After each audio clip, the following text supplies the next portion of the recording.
Bonjour, Dominique Nouzy, je suis DRH du cabinet Linklaters.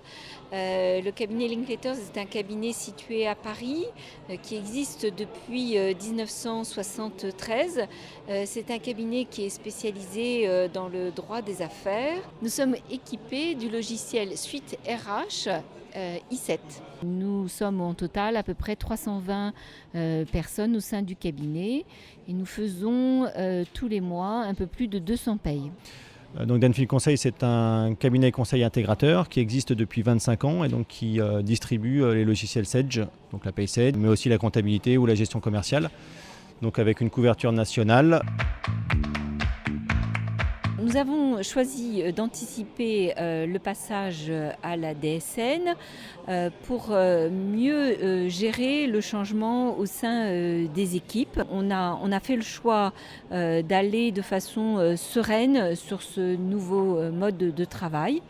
On a préféré anticiper plutôt que d'être dans la précipitation, ce qui nous semble être le gage d'un meilleur changement. L'idée, c'était le plus possible de mettre en place le changement de la DSN dans le temps et de rationaliser les procédures qui existaient dans le cabinet, qu'il faut adapter par rapport à la normalisation de la DSN.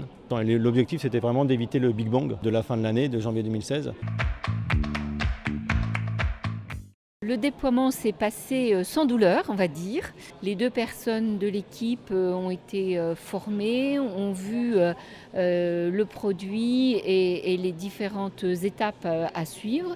Donc le changement dans le cadre de la DSN, voilà, il est global, c'est-à-dire qu'il ne concerne pas que la déclaration, il va concerner l'ensemble de l'équipe de paye et des outils qu'ils utilisent.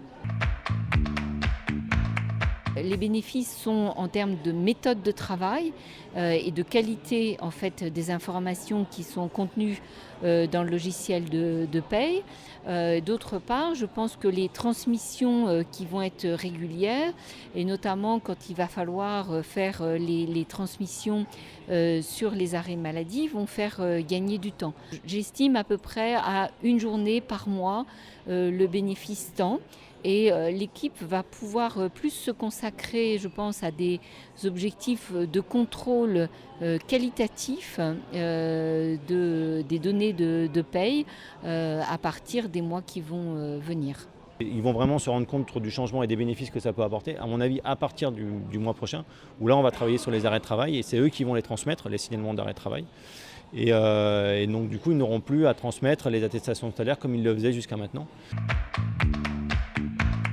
La relation fournisseur-client, donc c'est une relation de confiance réciproque et de bonne compréhension de nos spécificités et de nos problématiques. Et on a fait le choix aussi d'adhérer à un système de service déclaratif pour être accompagné totalement dans cette phase du projet. Ça permet d'être serein et d'être très bien accompagné. La prestation a été une prestation à la fois technique mais aussi de conseil. On est vraiment dans une notion de service. La relation entre le revendeur et le client, elle sera primordiale dans le sens où ce ne sera pas une fois, ce sera sur le temps que ça se construira. Donc si la relation n'est pas forte, effectivement, le déploiement de la DSN ne pourra pas bien se passer.